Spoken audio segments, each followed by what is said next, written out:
Privatisation के बारे में बात करते हैं sir. Privatisation refers to the process of withdrawal of public sector from public sector from their undertakings. तो सर प्राइवेटाइजेशन का एक्चुअली मीनिंग क्या होता है, ये प्राइवेटाइजेशन क्या हुआ?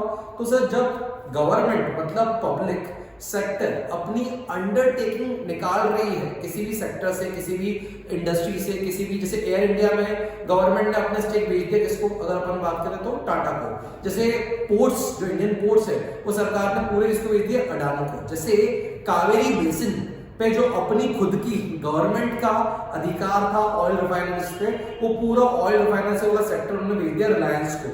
तो इसको बोलते हैं प्राइवेटाइजेशन करना। सर अगर बहुत प्रैक्टिकल बात करें तो privatization refers to the process of selling off shares of government sector enterprise to private sector और reduction of government undertaking from a oral industry. ठीक है, तो अगर अपन बात करें तो मेन रीजन क्या था? मेन रीजन तो आप देख सकते हो कि पीएसयू जो पब्लिक सेक्टर यूनिट्स थी वो बहुत लॉसेस में चल रही थी, क्योंकि पॉलिटिकल इंटरफेरेंस था, सब चीजें काम करनी पड़ती थी गवर्नमेंट के हिसाब से। अगर अपन बात करें प्रोडक्शन कैपेसिटी अंडर यूटिलाइज थी, लोगों के अंदर काम करने का मोटिवेशन ही नहीं रहता था। और आज भी आप अगर किसी गवर्नमेंट सेक्टर एंटरप्राइज में हो, अगर आप पब्लिक सेक्टर यूनिट्स में हो, तो आपको कोई प्रेशर नहीं है, आपको कोई टारगेट नहीं है, आपको मशीनें फालतू चल रही है तो चली रहे, अगर एफर्ट्स जा रहे हैं तो वापस लॉस में जा रहे हैं तो जाते रहे। गवर्नमेंट एम्प्लॉय को उसकी सैलरी आती रहेगी, इसलिए वहां पे बहुत सारे लॉसेस हो रहे थे। तो प्राइवेटाइजेशन की इंडीड जरूरत थी। हमारे देश की पब्लिक सेक्टर यूनिट्स थोड़ी बहुत मट्ठेगारों की हैं, किसी की बात है गवर्नमेंट जॉब मिल गई, एफिशिएंसी है नहीं, काम करे, काम कुछ करे ना करे। जैसे जब लोग बहुत है सरकारी स्कूलों के बारे में बात करूं तो टीचर्स की सैलरी 50-50, 70-70, 80-80 हजार रुपए होती है। क्या वो उस क्वालिटी का बच्चों को पढ़ाती है? क्या उस लेवल पर टाइमली बच्चों को एजुकेशन से लेकर अलग अलग चीजें दी जाती है? शायद हाँ या नो, तो फिर आप जाने, आप एक बार कमेंट सेक्शन में बोल सकते हो, एक अलग बात है।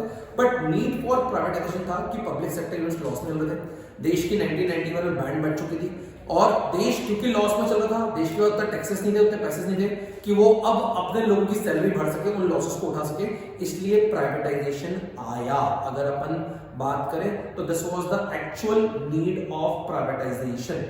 तो सर क्या रोल था अगर अपन बात करें सिस्टमेटिक लेके चले तो सेल ऑफ शेयर्स जो, अगर हम बात करूं जो इंडस्ट्री रिजर्व थी पब्लिक सेक्टर की, वो 17 से कहां पे आ गई? 4 पे आ गई। 17 से कहां पे आ गई? 4 पे वो इंडस्ट्रीज आ गई। अगर बात करें डिसइन्वेस्टमेंट हुआ, पब्लिक सेक्टर को मिनिमाइज किया गया क्योंकि वो लॉस में चल रहे थे, टू बी वेरी फ्रैंक वो सब सेक्टर्स लॉस में चल रहे थे। लेकिन अब देखो ट्रांसपोर्ट में कौन आ गया है? टाटा। अगर मैं बात करूं atomic energy, defence equipment Reliance बना रहा है। मतलब हमारे देश के लिए पहले हम डिफेंस इंपोर्ट करते थे रशिया से, अगर अपन बात करें थोड़ा बहुत यूएस से, अब रिलायंस को बोल दिया, अब तो हम डिफेंस को भी क्या कर रहे हैं? प्राइवेटाइज कर रहे हैं। डिफेंस को प्राइवेटाइज कर रहे हैं मतलब क्या कि अब तो वो भी प्राइवेट सेक्टर बनाए, वो सरकार को बेचे और वर्ल्ड में हम बहुत सारे नेशंस को डिफेंस इक्विपमेंट भेज रहे हैं, मतलब हम सेल्फ रिलायंट हो चुके हैं। तो सर ये स्टेप्स ली गई प्राइवेटाइजेशन में। सर क्या कुछ गेन्स हुए? अगर अपन बात करें सर कि क्या कुछ ऑब्वियस गेन्स थे प्राइवेटाइजेशन के, तो हाँ यार दोस्तों ऑब्वियस गेन्स तो थे प्राइवेटाइजेशन की। सर क्यों जरूरत थी प्राइवेटाइजेशन की या प्राइवेटाइजेशन से क्या हुआ? तो पहली बात तो यार प्राइवेटाइजेशन हमेशा बोलता है सुप्रीमेसी ऑफ सेल्फ इंटरेस्ट। तो जब भी आप प्रॉफिट के लिए काम करोगे, खुद के लिए काम करोगे, तो आपकी एफिशिएंसी तो बढ़ेगी। सुप्रीमेसी ऑफ सेल्फ इंटरेस्ट की बात अगर मैं बात करूं सेल्फ इंटरेस्ट के बारे में, तो सुप्रीमेसी ऑफ सेल्फ इंटरेस्ट का मतलब ही है कि आप प्रॉफिट के लिए काम करोगे, और क्योंकि आप प्रॉफिट के लिए काम करोगे तो आपकी इफिशिएंसी का लेवल क्या हो जाएगा? हाई हो जाएगा। अगर आपकी इफिशिएंसी का लेवल हाई गया तो कहीं ना कहीं आप ओवरऑल देश को मदद करोगे, अल्टीमेटली अच्छा मनी फ्लो लेके आ पाओगे। सर सेकेंडली अगर मैं बात करूं तो प्राइवेटाइजेशन ने इंड्यूस करी कंपटीशन। इसके बारे में बात करूं, प्राइवेटाइजेशन ने इंड्यूस करी कंपटीशन। तो सर जब कंपटीशन होती है वहां अपग्रेडेशन आता है। अगर मैं बात करूं जब प्राइवेटाइजेशन नहीं था तो याद करो टेलीकॉम इंडस्ट्री में सिर्फ एक ही कंपनी थी, बीएसएनएल। वही पुराना फोन से गोल गोल घुमाना, चौके से लगाना कॉल, वो स्पीड डायल होता था, 2 मिनट तक तो फोन डायल होता तब जाके कॉल आ पाता था। तो सर क्या प्राइवेटाइजेशन से कंपटीशन बढ़ती है? हाँ, कंपटीशन से इफेक्टिवनेस और एफिशिएंसी भी आती है दोस्तों। इवन अगर मैं बात करूं इफेक्टिवनेस आती है, अपग्रेडेशन आता है, मॉडर्नाइजेशन आता है। तो ये मत सोचिएगा कि प्राइवेटाइजेशन गलत है, नहीं बिल्कुल सही है। आज अगर प्राइवेट सेक्टर, प्राइवेट प्लेयर काम कर रहे हैं तो कहीं ना कहीं वो अपग्रेडेशन ला रहे हैं, इकोनॉमी में मॉडर्नाइजेशन भी आ रहा है। तो सर अगर आपको ये सब चीजें चाहिए कहीं ना कहीं तो आपको प्राइवेटाइजेशन की जरूरत थी। सर क्या प्राइवेटाइजेशन ने पीएसयू के लॉसेस को, पीएसयू के जो लॉसेस थे क्या उनको कवर करा गया? हाँ, उनके लॉसेस को कवर करा गया। क्योंकि देखो टू बी वेरी फ्रैंक, आज भी गवर्नमेंट को अंडरटेकिंग लॉस में चलती है। एयर इंडिया लॉस में चल रहा था, टाटा ने खरीद लिया, अब टाटा ने खरीद लिया, टाटा उसको प्रॉफिट करेगा, टू बी वेरी फ्रैंक। तो सर ये होता, सर क्या कुछ लॉसेस हुए? क्या ऐसे की बात कर तो था, सीधी बात है। अगर प्राइवेटाइजेशन के सोशल कॉस्ट के लॉस की बात करें, प्राइवेटाइजेशन से एक सोशल कॉस्ट लॉस होता है क्योंकि आप चीजें अमीरों के लिए बनाते हो। प्राइवेट सेक्टर कभी भी अपना target group low income group नहीं रखता है, हर चीज के पैसे लगते हैं। अगर कल से बोलूं रेलवे प्राइवेटाइज हो जाएगी तो एक जो आम नागरिक है जो रेलवे में ट्रेवल करता है, जो बहुत सस्ता ट्रेवल कर लेता है, वो चीजें महंगी हो जाएंगी। चाहे वो टेलीकॉम सेक्टर हो या कोई सा भी सेक्टर जो प्राइवेटाइज होता है तो सोशल कॉज लॉस होता है, पब्लिक इंटरेस्ट थोड़ा सा कम हो जाता है। और जो इक्वलिटी वाला कंसेप्ट है, जैसे इक्वलिटी वाले कंसेप्ट अपन वर्क करते हैं कि कहीं ना कहीं सबके लिए इक्वल ट्रीटमेंट हो या जो लो इनकम ग्रुप है उनको अपन कुछ बेनिफिट पहुंचा पाए, तो वो प्राइवेटाइजेशन में थोड़ा कम हो पाता। This is the obvious loss from privatization. Let's go with the globalization. तो sir globalization means integrating our economy with the economy of the world. Sir globalization का मतलब होता है सारे बैरियर्स तोड़ दो, इसका मतलब पूरा वर्ल्ड एक ग्लोबल विलेज बन जाए। मतलब India, US, China, Dubai, UK, France कुछ अलग नहीं है, आपस में वो ट्रेड हो फ्री, मतलब विदाउट एनी बैरियर के साथ। इसके लिए WTO, वर्ल्ड ट्रेड ऑर्गेनाइजेशन, एक बहुत बड़ा काम किया था, जिन्होंने ट्राई किया था कि पूरे वर्ल्ड की जो आपस की कंट्रीज है, जो WTO की मेंबर कंट्रीज हैं, उनके अंदर free flow of goods and services and technology हो पाए, ताकि रिडक्शन इन कॉस्ट आए और फ्री फ्लो ऑफ नॉलेज हो पाए। इसी कारण से कंसेप्ट ऑफ आउटसोर्सिंग बढ़ा। अगर मैं बात करूं बैंगलोर वर्ल्ड की IT village of the world Bangalore हो गया है। क्यों? कि पूरा काम आउटसोर्स होकर बैंगलोर में आता है, पुणे में आता है। तो सर आउटसोर्सिंग का मतलब क्या होता है? आउटसोर्सिंग का मतलब होता है जिस काम में आप स्पेशलाइज नहीं हो वो किसी आप थर्ड पार्टी से करा लो या थर्ड कंट्री से भी करा लो। फॉर एग्जाम्पल, अगर यूएस वाले सॉफ्टवेयर बनाने में आ गए हैं, लेकिन सर सॉफ्टवेयर को मैनेज करना, सॉफ्टवेयर की बैकअप कॉल सेंटर क्रिएट करना, क्या उसमें वो आ गए? वहां पे उनको मैन पावर बड़ा महंगा पड़ता है, तो वो क्या कर देते हैं? बिजनेस प्रोसेस आउटसोर्सिंग कर देते हैं। इसका मतलब वो बोलते हैं सॉफ्टवेयर तो हम बना देंगे माइक्रोसॉफ्ट के, लेकिन उसका जो कॉल सेंटर है, जो उसका डाउट सेंटर है, वो इंडिया में कर लो। जैसे इंदौर में टास्कस हो गई, बड़ी कंपनी हो गई, तो ये सब यही काम करते हैं। सर ऐसी knowledge process outsourcing. For example एक छोटे से लेवल बताऊं कि आज मारुति के टायर भी बनाती है क्या मारुति की टायर कंपनी? नहीं sir, Maruti is not a tyre company. तो मारुति करती क्या है? मारुति खुद का सिर्फ इंजन बनाती है, जिसका मेन इंजन होता है। क्या वो टायर आउटसोर्स कराती है? हाँ। क्या अगर अपन बात करें, क्या वो जो उसके जो ग्लास है, जो कांच लगते हैं, क्या वो आउटसोर्स होते हैं? हाँ। क्या उसकी बॉडी आउटसोर्स होती है? हाँ। आज समझो मेरा खुद का इंस्टीट्यूट चल रहा है, टू बी वेरी फ्रैंक, तो क्या सर सारे काम में आप अच्छे रहोगे? नहीं, नॉट पॉसिबल। तो सर मैं पढ़ाने में अच्छा हूं तो मैं पढ़ाता तो खुद हूं, लेकिन सर इसके अलावा अगर मेरी कोई मार्केटिंग हो रही है या मेरी कोई डिजिटल मार्केटिंग हो रही है या इस वीडियो को जो आप तक पहुंचा रहे हैं, तो मैंने एक थर्ड पार्टी को पूरा काम दे दिया, यार पूरा डिजिटल का एंगल आपका रहेगा, मैं तो सिर्फ वीडियो बनाऊंगा, मैं तो सिर्फ बच्चों को पढ़ाऊंगा, बाकी सारा काम आप करोगे। इस कंसेप्ट को बोलते हैं आउटसोर्सिंग। ग्लोबलाइजेशन के थ्रू आउटसोर्सिंग इजी हो गई। ग्लोबलाइजेशन के through inflow and outflow of goods and services across the world बहुत सिस्टमैटिक हो गया। Getting it? अब सर कैसे लाया गया ग्लोबलाइजेशन? सबसे इंपॉर्टेंट पार्ट था रिडक्शन इन टैरिफ्स। ये जो इंपोर्ट ड्यूटी, एक्सपोर्ट ड्यूटी से चीजें महंगी हो जाती है ना, इसको पहले कम किया गया। WTO का पहला एम था, इवन ग्लोबलाइजेशन का पहला एम है कि अगर आपको पूरे वर्ल्ड को एक ग्लोबल विलेज मानना है तो आपके टैरिफ कम होने चाहिए। मतलब अगर आप रशिया से कुछ माल इंपोर्ट कर रहे हो या यूएस से कुछ माल एक्सपोर्ट कर रहे हो तो उसके टैरिफ्स क्या होने चाहिए? कम होने चाहिए। ऐसा हमने चाइना के थोड़ा अगेंस्ट करा, हमने चाइना से इंपोर्ट एक्सपोर्ट ड्यूटी बढ़ा दी है, फिर वो अलग बात है। गवर्नमेंट ने ट्राई करा long term trade policy. Government ने बोला माइक्रोसॉफ्ट आना इंडिया में, माइक्रोसॉफ्ट ने बोला क्यों नहीं, मैं तो बिल्कुल आऊंगा, मेरी इच्छा है इंडिया में आने की, बड़ा मार्केट है। बोले यार 1-2 साल के लिए आने देंगे, कम से कम 10 साल का 20 साल का एग्रीमेंट करो कि 10 या 20 साल के पहले आप इंडिया को छोड़ के नहीं जाओगे। इसका मतलब ये है कि ऐसा नहीं है कि कंपनी आए, अपना बिजनेस क्रिएट करे और पैक करके वापस चले जाए। तो लॉन्ग टर्म ट्रेड पॉलिसी का मतलब था कि गूगल हो, माइक्रोसॉफ्ट हो, सैमसंग हो, एलजी हो, कोका-कोला हो, कोई भी कंपनी को अगर आपको इंडिया में आना है तो आप बिल्कुल आओ, कोई प्रॉब्लम वाली बात नहीं है। बट हम लॉन्ग टर्म ट्रेड पॉलिसी पे वर्क करेंगे, शॉर्ट टर्म ट्रेड पॉलिसी पे वर्क नहीं करेंगे। मतलब अगर आप इंडिया में हो तो आपको इंडिया के साथ रहना पड़ेगा, इंडिया में एम्प्लॉयमेंट जनरेट करना पड़ेगा, इंडिया में इंफ्रास्ट्रक्चर बनाना पड़ेगा, इंडिया में टेक्नोलॉजी लानी पड़ेगी। पार्शियल कन्वर्टेबिलिटी, अभी इसका मतलब समझो क्या होता है कि फॉर एग्जांपल कोई बाहरी कंपनी है इंडिया में, वो इंडिया में पूरा पैसा कहाँ में कमा रही है, रुपीज में। अब उसकी इच्छा है कि वो अपना कुछ पैसा अपनी पेरेंट कंपनी, जैसे फॉर एग्जांपल माइक्रोसॉफ्ट यूएस की, तो माइक्रोसॉफ्ट ने अपना अच्छा खासा सेटअप लगा दिया हैदराबाद में, ओके। अब वो बहुत सारा पैसा कमा रही है, तो उसकी इच्छा है कि वो अपना कुछ पैसा डॉलर में कन्वर्ट करके, जो उसने रुपीस में कमाया है वो डॉलर में कन्वर्ट करके यूएस भेज दे। अब ऐसे में क्या होता है, अगर आप किसी कंपनी को पूरा अलाउ कर दोगे कि हाँ भाई तू कन्वर्ट करके बिल्कुल यूएस भेज दे, तो ऐसे में क्या होगा, यूएस डॉलर की डिमांड बढ़ जाएगी और इंडियन रुपीस की वैल्यू क्या हो जाएगी, कम हो जाएगी। तो पहले तो अपनी अलाउ ही नहीं करते, बोले ऐसा कैसे आप ले जाओगे। अब हमने बोला हाँ यार आप थोड़ा थोड़ा पैसा करके एक लिमिट तक 20% 30% आप पैसा पार्शियली कन्वर्ट कर सकते हो डॉलर में, मतलब आपकी पेरेंट कंपनी में। इसको बोलते हैं पार्शियल कन्वर्टेबिलिटी। अब increase in equity limit of foreign investment. अब देखो पहले क्या था ना, बहुत सारी कंपनीज इंडिया में आना नहीं चाहती थी। मैं बता दूं क्या होता है, बोले पहले रूल था कि तुमको इंडिया में आना है ना तो इंडियन कंपनी से टाई अप करना पड़ेगा, जैसे मारुति सुजुकी। अब सुजुकी जापानीज कंपनी, बढ़िया कंपनी कार बनाने की, लेकिन उसकी इंडिया में आने की इच्छा, बोले नहीं नहीं नहीं आपको ऐसे नहीं आने देंगे, आप हमारी किसी कंपनी के साथ टाई अप करो और जो हमारी वाली कंपनी होगी उसका शेयर होगा 51% और आपका शेयर होगा 49%। मतलब कभी भी आप हमको धोखा ना दे पाओ, ऐसा रूल बनाया गया था फॉर एग्जाम्पल, ठीक है ना। तो मारुति का शेयर ज्यादा, सुजुकी का शेयर कम था। खैर अब तो अलग अलग। हीरो होंडा, अब होंडा कंपनी बाहर की, उसको गाड़ियां बनाने बड़ी अच्छी है, उन्होंने हमको इंडिया में ऐसे नहीं आने देंगे कि आप आ गए और आप अपनी गाड़ियां बेचोगे। आपको इंडियन कंपनी हीरो के साथ टाई अप करना पड़ेगा, जैसे जनरल मोटर्स हो गए, जैसे टाटा स्काई हो गया। तो आप जितनी भी कंपनीज देखोगे, अगर मैं बात करूं तो सिर्फ टाई अप के साथ इंडिया में आई थी, लेकिन अब इक्विटी लिमिट को बढ़ा के 100% कर दिया। पहले इक्विटी लिमिट 100% नहीं थी। पहले इक्विटी लिमिट का लॉजिक था कि आप इंडिया में आ रहे हो तो इंडियन कंपनी के साथ ही टाई अप होगा तो आपको आने देंगे। बोले अब तो आ जाओ भाई, जैसे आना हो वैसे आओ, देश को बढ़ाओ, देश को बचाओ। क्योंकि 1991 में अपने देश की हालत खस्ता हो चुकी थी, अपनी बहन बच चुकी थी, अपन रोड पे आ चुके थे।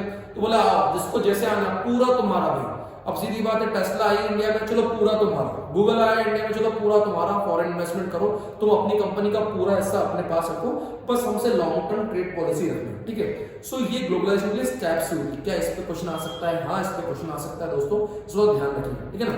टाइप ऑफ इकोनॉमिक रिफॉर्म्स, तो सबसे पहले अगर बात करूं structural reforms initiative. Sir structural reforms initiative मतलब देखिए बहुत सारे स्ट्रक्चरल रिफॉर्म इनिशिएटिव होते हैं। फर्स्ट तो क्या होता है, कैसे आप प्राइमरी से सेकेंडरी में जा रहे हो, सेकेंडरी से टर्शियरी इकोनॉमी बन रहे हो, इस पे स्ट्रक्चरल सेक्टर रिफॉर्म हो गया। क्योंकि देखो आपको प्राइमरी सेक्टर में इन्वेस्टमेंट तो जरूरी है, लेकिन कहीं ना कहीं जैसे इंडिया आज तक सेकेंडरी में बहुत पीछे, हम टर्शियरी में बहुत आगे। मतलब इंडिया एक मार्केट बढ़िया है जहाँ पे लोग खरीदते बेचते, बिजनेस सब कुछ अच्छा है, बट आज भी हम इंडस्ट्रीज में पीछे। हम चीजें इंपोर्ट करते हैं, हमें खुद बनाने नहीं आता। तो जो मोदी जी स्टार्ट करें ना स्टार्टअप इंडिया, इंडस्ट्रियलाइजेशन, तो ये जो 5 साल आने वाले हैं ना, इसमें अपने स्ट्रक्चरल रिफॉर्म में क्या कर रहे हैं, अपना सेकेंडरी सेक्टर स्ट्रॉन्ग कर रहे हैं, क्योंकि अपने पास इंडस्ट्रीज का बैकअप आज भी कर रहे हैं। आज इंडिया में के माल बिक जाएगा, लेकिन इंडिया में क्या पूरा माल बनता है कि चाइना बनता है? क्वेश्चन मार्क है। कि ऐसा तो नहीं हम आईफोन भी बाहर का यूज कर रहे हैं और जो गरीब लोग है वो एमआई भी बाहर का यूज कर रहे हो, तो तुम इंडिया क्या यूज कर रहे हो? कुछ भी यूज नहीं कर पा रहे। तो इसको बोलते हैं structural sector reforms. Fiscal sector reforms, जहां फिस्कल पॉलिसी आ गई वहां पे कहीं ना कहीं आप एक वर्ड यूज कर लो, taxes. Fiscal is taxes, fiscal is government expenditure and government revenue. तो फिस्कल रिफॉर्म्स का मतलब था कि सरकार किन चीजों पर टैक्सेस लगाएगी। जैसे एग्जांपल अगर मैं बात करूं, 1991 के बाद सरकार ने सनराइज इंडस्ट्रीज पे टैक्सेस कम कर दिया। अब what do you mean by sunrise industry, ये एग्जाम में क्वेश्चन पूछते हैं। तो सनराइज इंडस्ट्री मतलब इलेक्ट्रॉनिक्स, उस समय इलेक्ट्रॉनिक का बूम आया था। आपको क्या लग रहा है, क्या बचपन से रेफ्रिजरेटर थे, एसी बचपन से थे? बॉस 1991 में सब कुछ भी नहीं था। Phone, refrigerator, AC, mixer, hair dryer, ये सब कुछ भी नहीं था। बल्ब, तो ये सब कुछ भी नहीं था इंडिया में, मतलब उतना नहीं था। तो जो इलेक्ट्रॉनिक सेक्टर्स में आ रहे थे, जो इलेक्ट्रॉनिक सेक्टर्स में आ रहे थे, सरकार ने उनको बहुत सारे टैक्स के बेनिफिट दिए। तो यहाँ पे आते हैं आपके फिस्कल सेक्टर रिफॉर्म्स कि आप किस चीज पे टैक्स ज्यादा चार्ज करोगे, किस चीज पे टैक्स कम चार्ज करोगे। अगर अपन करंट बजट की बात करें तो सरकार ने बोल दिया है आप एग्रीकल्चरल बेस्ड कुछ भी चालू कर रहे हो, कि अगर एग्रीकल्चर से रिलेटेड कुछ भी अच्छा बड़ा काम शुरू कर रहे हो तो हम पे टैक्सेस कम चार्ज करेंगे। This is the fiscal reforms, the next is infrastructure reforms. अगर तुमको G20 समिट देखी हो या बहुत अच्छी देखी हो तो यार तो बड़ी बड़ी कंपनी तब आएगी ना जब तुम्हारे पास 6 लाइन नोड्स होंगे, जब वाईफाई की कनेक्टिविटी होगी, जब आपके स्कूल्स होंगे, हॉस्पिटल्स होंगे, ट्रांसपोर्टेशन नेटवर्क फास्ट होगा। क्यों मुंबई से लेकर दिल्ली की 2 घंटे में, आज अगर किसी को मुंबई से दिल्ली आना हो ना ट्रेन के थ्रू तो कम से कम 1.5 दिन लग जाता है, कम से कम 24 घंटे तो मिनिमम लगता है टू बी वेरी फ्रैंक। तो ऐसे कोई डायरेक्ट ट्रेन में आप जाओ तो 24 घंटे की दूरी को वो 2 घंटे में कर रहे हैं, क्योंकि 2 बड़ी सिटीज हैं। तो अगर इंफ्रास्ट्रक्चर स्ट्रांग होगा, जैसे प्रीतमपुर को ड्राई पोर्ट बना रहे हैं, क्यों ड्राई पोर्ट, क्यों पोर्ट्स का डेवलपमेंट बहुत जरूरी है। यार एक बात बताओ, आपके देश से कोई भी डील क्यों करेगा जब तक आपका इंफ्रास्ट्रक्चर स्ट्रांग नहीं होगा। तुम खुद बताओ, तुम किसी भी कंपनी में जाते हो, किसी भी कॉलेज में जाते हो, वहां पर क्या देखते हो, इंफ्रास्ट्रक्चर कैसा तामझाम करके रखा है, कितना अच्छा कैंपस है। तो सर यार कोई भी फॉरेन कंपनी आएगी तो उसका इंफ्रास्ट्रक्चर तो बहुत अच्छा चाहिए। Capital and money market reforms, to be very frank, capital market की बात करो तो यहाँ पे आपका पूरा सेबी आ गया, आपका पूरा शेयर मार्केट आ गया। और मनी मार्केट रिफॉर्म्स मतलब पैसा कैसे मार्केट में डिस्पर्स होगा, इस पे भी बहुत सारी चीजें करी गई। अगर अपन बात करें तो सर क्या अचीवमेंट हुआ 1991 के बाद से, तो टू बी वेरी फ्रैंक दोस्तों मेरे लिए बहुत इंपॉर्टेंट है ये बात बोलना कि 1991 तक तो आपका देश पिछड़ा हुआ देश था, आप हार चुके थे, आप एक लॉस्ट कंट्री थे। लेकिन आज अगर 2023 में अपन बोल रहे हैं India would be a super power in next 5 to 6 years, कोई बड़ी बात नहीं, इस रेट से ग्रो कर रहे हैं। पहली बात बताऊं, हम जिस रेट से ग्रो कर रहे हैं ना उससे बहुत लोग इसलिए डरे हुए हैं क्योंकि अपन आधी इनकम छुपाते हैं, आधी इनकम शो करते हैं। किसी दिन अगर से अपन पूरी इनकम शो करने लग जाए तो ऑलरेडी अपनी इनकम बहुत बढ़ जाए, टू बी वेरी फ्रैंक। तो बहुत सारे अचीवमेंट है। सबसे पहले 1991 मतलब LPG लिबरलाइजेशन, प्राइवेटाइजेशन और ग्लोबलाइजेशन से हमारा नेशनल प्रोडक्ट मतलब वही नेशनल इनकम बहुत अच्छे से बढ़ी। सेकंड, फॉरेन इन्वेस्टमेंट बढ़ा। वर्ल्ड की सारी कंपनीज, वर्ल्ड की सारी इंडस्ट्रीज बैठी हुई थी, इंडिया अपने कब दरवाजे खोलेगा। यार इंडिया के पास वर्ल्ड की लार्जेस्ट पॉपुलेशन और to be very frank educated population भी, ऐसी बात नहीं कि अपन एजुकेशन में कम है। तो आज कोई भी बड़ी कंपनी ना, अमेजॉन हो गई, अगर मैं बात करूं आपकी टेस्ला हो गई, माइक्रोसॉफ्ट हो गई, गूगल हो गई, ये सब इंडिया को ही क्यों चाहते हैं यार, पॉपुलेशन है यार, अपन माल ऑर्डर करते हैं। नेटफ्लिक्स इंडिया से बोलता है यार आप तुम 1 पे 4 को फ्री करा लो, कोई फर्क नहीं पड़ता, लेकिन तुम इतने सारे लोगों की तुमसे हमको ऑर्डर मिलता है, तुमसे हमको व्यूअरशिप मिलती है। तो सर फॉरेन इन्वेस्टमेंट बढ़ी हमारे यहाँ। एग्रीकल्चरल प्रोडक्शन बढ़ा, ऑब्वियसली बात बढ़ा क्योंकि देख टू बी वेरी अच्छे लेवल के ट्रैक्टर्स आए, अच्छे लेवल के फर्टिलाइजर्स आए, अच्छे लेवल का इन्वेस्टमेंट हुआ, ग्रीन हाउस इफेक्ट समझ में आया, ग्रीन रेवोल्यूशन हुआ, तो उससे हमारा एग्रीकल्चर प्रोडक्शन बढ़ा। फॉरेन करेंसी रिजर्व जो खत्म हो चुके थे अब हमारे पास डबल हो गए थे। याद करो 17 दिन का इंपोर्ट बिल पे करने का पैसा नहीं था हमारे पास, और आज हमारे पास फॉरेन करेंसी रिजर्व्स अबंडेंट में है, हमको कोई प्रॉब्लम वाली बात नहीं है, हम किसी भी देश का कोई भी लोन उतार सकते हैं। फिस्कल डेफिसिट हमारा कम हुआ, हमारा फिस्कल डेफिसिट मतलब लोन था वो कम हुआ। Imports to be very frank हमारे कम हुए क्योंकि हम सेल्फ रिलायंस पे गए। हम सेल्फ रिलायंस पे गए मतलब इंडिया में खुद बनाने लग गए। सरकार ने हमको अलाउ कर दिया कि बाहर की टेक्नोलॉजी इंपोर्ट कर लो, तो हमने खुद बनाया। क्यों? अडानी का बढ़ना जरूरी है, अंबानी का बढ़ना जरूरी है, टाटा का बढ़ना जरूरी है, स्टार्टअप्स का बढ़ना जरूरी है, ताकि हमको चीजें बाहर से इंपोर्ट नहीं करनी पड़े, हमारी चीजें बाहर एक्सपोर्ट हो। तो सर हमारे इंपोर्ट्स कम हुए। डीरेगुलेशन ऑफ इंटरेस्ट रेट हुआ, मतलब पहले इंटरेस्ट रेट थोड़े से अगर मैं बात करूं कि रेगुलेट होते थे, मतलब गवर्नमेंट जो इंटरेस्ट रेट डिसाइड कर दिया वैसा कैसे इंटरेस्ट रेट चलेगा, लेकिन उससे डीरेगुलेशन इसलिए हुआ क्योंकि दोस्त इंटर इकोनॉमिक ट्रांजेक्शंस थी। मतलब आज एक ही कंपनी रशिया में भी ऑपरेट कर रही है, यूके में भी ऑपरेट कर रही है और इंडिया में भी ऑपरेट कर रही है। अब तीनों जगह अगर पैसे पे ब्याज अलग अलग रेट मिल रहा है तो सरकार चाह के उसको कंट्रोल नहीं कर सकती थी। उसका एक रीजन था कि वो यहां से पैसा रेस करके यूके में लगा रही थी। फॉर एग्जाम्पल एक छोटी सी बात है, अगर इंडिया पे लोन, अगर इंडिया से अगर आप लोन लेते हो इंडियन बैंक से, वो 7% पे दे दिए और वही कोई पैसे की एफडी पे यूके 8% ब्याज दे रहा है, तो लॉजिकली क्या हो रहा था, कंपनीज इंडिया से लोन ले रही थी और यूके में पैसा जमा करा दे रही थी, तो यहां से उनको 7% ब्याज भरना पड़ रहा था और वहां पे उनको कितना मिल रहा था, 8%। Again it's a good thing. Control of inflation, हमने इन्फ्लेशन को कंट्रोल करा क्योंकि हमने लार्ज स्केल प्रोडक्शन करा। लार्ज स्केल प्रोडक्शन से दोस्तों economies of scale I. Economies of scale मतलब जियो क्यों फ्री है, वर्ल्ड में सबसे सस्ता नेट हम लोग यूज कर रहे हैं। कनाडा में पता है 4000 रुपए लगते हैं महीने के नाइट के, यहाँ पे कम क्यों लगता है सर, हमको 150-200 मिल जाता है। अरे यार पॉपुलेशन है ना, एक बार खर्चा कर लिया पूरा वाईफाई इन सब पे, टेक्नोलॉजी पे, जियो फाइबर बनाने में, लेकिन अब इतने लोग यूज कर रहे हैं तो हमने इन्फ्लेशन को कंट्रोल किया है। हम बाय डिफॉल्ट क्योंकि हम प्रोडक्शन खुद कर रहे हैं इसलिए हम लोगों ने इन्फ्लेशन को कम करा है।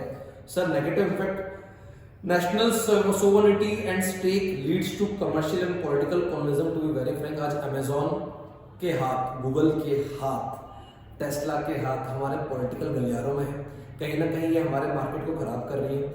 आप चेक करो, आज इतने सारे लोग अमेजोन पे हैं, तो क्या आपको लग नहीं रहा हमारा लोकल मार्केट पूरा खराब हो गया है? कहीं ऐसा तो नहीं कि अमेजोन ही नेक्स्ट ईस्ट इंडिया कंपनी है जो धीरे धीरे हमारे छोटे मोटे दुकानदार हैं इनको खत्म करती जाएगी? पॉलिटिक्स जैसे पहले उन लोगों ने ईस्ट इंडिया कंपनी राजाओं से हाथ मिलाया था, वैसे कहीं ऐसा तो नहीं आज भी ये जो बड़ी बड़ी कंपनीज आ रही हैं वो पॉलिटिकल पार्टी से हाथ मिला के उनको डोनेशन देके छोटी मोटी दुकानें, छोटे मोटे चीजें बंद करवाते करवाते करवाते हमारे देश के कब्जे पर जाएंगे? ये एक बहुत बड़ा इशू है, चेक तो करना पड़ेगा। क्योंकि आज आप और मैं भी अपने पास वाले से किराना नहीं लेते हैं, अमेजोन से मंगवाते हैं, कपड़े हम अमेजोन से मंगवा रहे हैं। तो दोस्तों ये चेक करने वाली बात है। फ्लिपकार्ट भी अपना नहीं रहा, फ्लिपकार्ट को एक्वायर कर लिया वॉलमार्ट में, तो फ्लिपकार्ट भी अब विदेशी कंपनी हो गया, ये आप ध्यान रखिएगा। तो ये चेक करने की बात है। Transfer of natural resources, to be very frank, हमने जो अपने नेचुरल रिसोर्सेज थे वो बड़ी बड़ी कंपनियों को जगह दे दी, इंडस्ट्री की करोड़ों एकर्स की लगाओ इंडस्ट्री, तो हमारे जो नेचुरल रिसोर्सेज थे क्या वो भी उनके ही हो गए? हाँ, ये भी एक बड़ी बात है। Widening gap between rich and poor, ठीक है, अमीर और अमीर होते जा रहे हैं, मतलब अंबानी की वजह बढ़ती जा रही है, अडानी करोड़पति खरबपति होते जा रहा है। क्या एक आम इंसान बढ़ रहा है? टू बी वेरी फ्रैंक, आप बोल सकते हो वर्ल्ड के टॉप 3 रिचेस्ट पर्सन इंडिया से हैं, लेकिन क्या इंडिया का हर इंसान वर्ल्ड की कोई 10 करोड़ की पॉपुलेशन के नंबर पे भी आ रहा है कि जो उसकी पर कैपिटा इनकम है? नहीं। तो रिच और पुअर के बीच में गैप बढ़ रहा है, to be very frank. Decline demand for domestic product, हमको अपना प्रोडक्ट चाहिए नहीं, हमको बाहर की चीजें अच्छी लगती है। अगर किसी को पूछो शूज तो एडिडास के चाहिए, नाइकी के चाहिए, क्या ये इंडियन कंपनीज है? फोन आईफोन चाहिए या एमआई चाहिए, क्या ये इंडियन कंपनीज है? सैमसंग इंडियन कंपनी नहीं है। आपका डिमांड फॉर आपके घर में आधे से ऊपर गुड्स सिर्फ चाइना के आ रहे हैं, आपको ये मालूम भी नहीं पड़ रहा। आपके यहाँ जो लाइट्स लगी हुई ना, आप चेक करना वो मेड इन चाइना है। तो सर क्या इंडियन गुड्स की डिमांड कम हो रही है क्योंकि आपने ग्लोबलाइजेशन कर दिया है? Yes. Fail to obey the labour laws, सीधी बात है, बड़ी बड़ी कंपनीज है, बड़ा बड़ा पैसा लाती है, पॉलिटिकल पार्टी को देती है, तो क्या वो सारे लेबर लॉ, मतलब एक लेबर के जो अधिकार होते हैं, क्या उसको मिल पा रहे? नहीं। आज अमेजोन ने 12,000 एम्प्लॉयज को फायर किया, माइक्रोसॉफ्ट ने 13,000 एम्प्लॉयज को फायर किया। ये सब खबरें जो हम सुन रहे हैं, कोई लेबर लॉ नहीं, इन्होंने जॉब देने के पहले बोलते हम किसी भी दिन निकाल सकते हैं और वो निकाल रहे हैं। तो एक आज अगर कोई सैलरीड एम्प्लॉयड है जिसकी पूरी फैमिली उसकी सैलरी पर चल रही है, कंपनी बोल रही कल से मत आना, तो ये एक बड़ा लॉस है। सोशल इनइक्वालिटी, सीधी बात है, स्टेटस डिफरेंस आ चुका है, स्टेटस डिफरेंस आ चुका है आपके देश में। जो आईटी कंपनीज में है, जो पढ़े लिखे हैं, जो ग्लोबलाइज्ड एमएनसीज के साथ जुड़े हुए हैं, वो ऑडी में घूम रहे हैं, बीएमडब्ल्यू में घूम रहे हैं, बड़े बड़े खर्चे कर रहे हैं। शायद हो सकता है 800 रुपए की एलआईटी पी रहे हैं और एक गरीब को एक वक्त का खाना नहीं मिल पा रहा है। तो ये तो सोशल इनइक्वालिटी है। फार्मर्स सुसाइड, यार सीधी बात है यार, ये सब जो बेचा गया ना, तो आपको पता नहीं है, आप अडानी पोर्ट की अगर आप कांडला पोर्ट की कहानी सुनेंगे तो वहां पे ना मास सुसाइड हुआ था फार्मर्स का, क्योंकि जो फिशरमैन थे जिनकी वो जमीन थी पोर्ट के आसपास के, जिससे वो फिशरीज पकड़ के अपना घर चलाते थे, वो पूरा पोर्ट गवर्नमेंट ने अडानी को भेज दिया, किसी मल्टीनेशनल कंपनी को भेजता है। मैं अडानी का एग्जाम्पल कर लूं, जो भेज देती है कंपनी, तो फार्मर की तो पूरी जमीन चली गई, फिशरमैन की तो पूरी जमीन चली गई, उसका जो अर्निंग का सोर्स था वो खत्म हो गया। तो फार्मर्स में किल्स द डोमेस्टिक बिजनेस, ये अपन बात कर चुके हैं कि डोमेस्टिक बिजनेस पूरा खत्म होते जा रहा है। तो अब कंक्लूजन की सर क्या करें, कि ये ग्लोबलाइजेशन अच्छा था कि नहीं था, कि क्या करें? तो सर सीधी बात है, कंक्लूजन तो ये है, लिबरलाइजेशन, प्राइवेटाइजेशन, ग्लोबलाइजेशन देश के लिए बहुत जरूरी था। आज इंडिया जहां पे है वो वहां पे नहीं होता अगर ये चीजें नहीं होती। फ्रीडम टू वर्क होनी चाहिए, फ्रीडम टू प्रोडक्शन कैपेसिटी होना चाहिए। इंपोर्ट कोटास, एक्सपोर्ट कोटास का खत्म होना जरूरी था ताकि हम इजीली ट्रेड कर पाए। आज इंडिया वर्ल्ड में अच्छी स्टैंडिंग रखता है, हमारा माल भी अच्छे लेवल पे एक्सपोर्ट हो रहा है, बट कुछ फैमिली वैल्यूज डाउन हुई है, कुछ किसान सुसाइड कर चुके हैं, कुछ बाहर के जो कल्चर्स है उसको हम उतनी अच्छी तरह से अडॉप्ट नहीं कर पा रहे हैं। लेकिन एक बात और भी है इसके साथ, हो सकता है कि हमारा देश बढ़ रहा है लेकिन उसके बाद अमेजोन अगर डबल तेजी से बढ़ रहा है तो व्हाट अबाउट इंडिया? कहीं ऐसा तो नहीं इंडिया वापस से स्लेवरी की तरफ जा रहा है? तो इसको चेक करना पड़ेगा, गवर्नमेंट को कंट्रोल करना पड़ेगा। This is what is liberalisation, privatisation, globalisation. WTO पे अलग से वर्क क्वेश्चन आता ही आता है, उसको ध्यान रखिएगा। और बहुत सारे इंपॉर्टेंट पॉइंट्स हैं जो मैं आपको बाय डिस्क्रिप्शन में कुछ लिंक्स दूंगा, जिसके अंदर एक पूरी आपके पास नोटेड होगी क्वेश्चन आंसर्स की कौन से क्वेश्चन इस चैप्टर में बन सकते हैं और कैसे क्वेश्चन बन सकते हैं, कैसी केस स्टडीज आ सकती है, तो वो सब आपको देखनी पड़ेगी। उम्मीद करता हूँ ये पूरा चैप्टर आपको समझ में आया होगा, सिस्टमेटिक समझ में आया होगा। पूरा प्रयास किया है आपके दिल और दिमाग तक जाने का। So thank you so much. Have a nice day, nice life, and nice career ahead.